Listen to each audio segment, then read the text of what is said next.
Ce matin-là, une voix leur dit « S'il vous plaît, dessine-moi un mouton. » Sous le charme, ils décident de peindre ce mouton, et ensemble.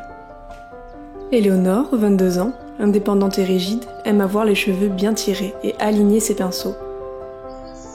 Elliot, la vingtaine, créatif et étourdi, et jamais sans son chapeau, aime peindre sans réfléchir. Une toile, 2 amis. La partie est lancée. Elle est méticuleuse et procède étape par étape. Lui fonce tête baissée et ne se gêne pas pour s'étaler. Cette attitude agace très vite sa camarade. Mais ce n'est pas grave, nos personnages sont là pour créer et profiter, non? Allez. Non? Bon. Insouciant, Elliot reste dans son monde. Il s'amuse et c'est ce qui compte. Les traits maîtrisés d'Éléonore laissent entrevoir la forme de la tête, pendant que la laine du mouton d'Elliot ne cesse de grandir. Grandir et encore grandir, jusqu'à heurter le croquis de son ami. Il la provoque, mais elle ne se laisse pas faire, et le stoppe dans son élan. La guerre est déclarée pour Éléonore. Ce mouton, c'est elle qui le dessinera le mieux. Elliot n'est pas un obstacle. Enfin, c'est ce qu'elle croit. Il s'approche. Doucement. Et c'est la fin. La tête du mouton est touchée, vandalisée.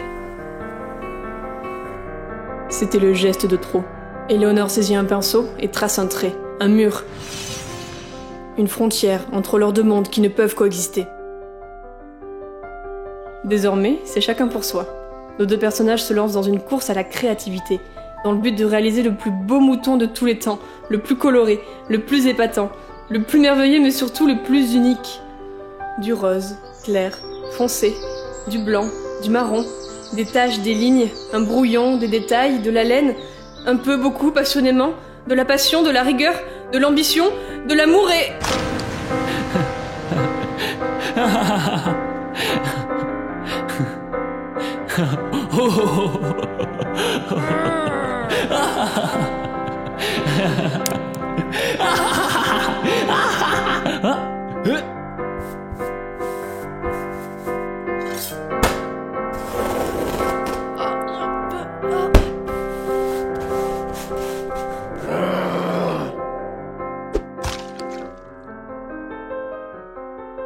L'enjeu de départ s'envola.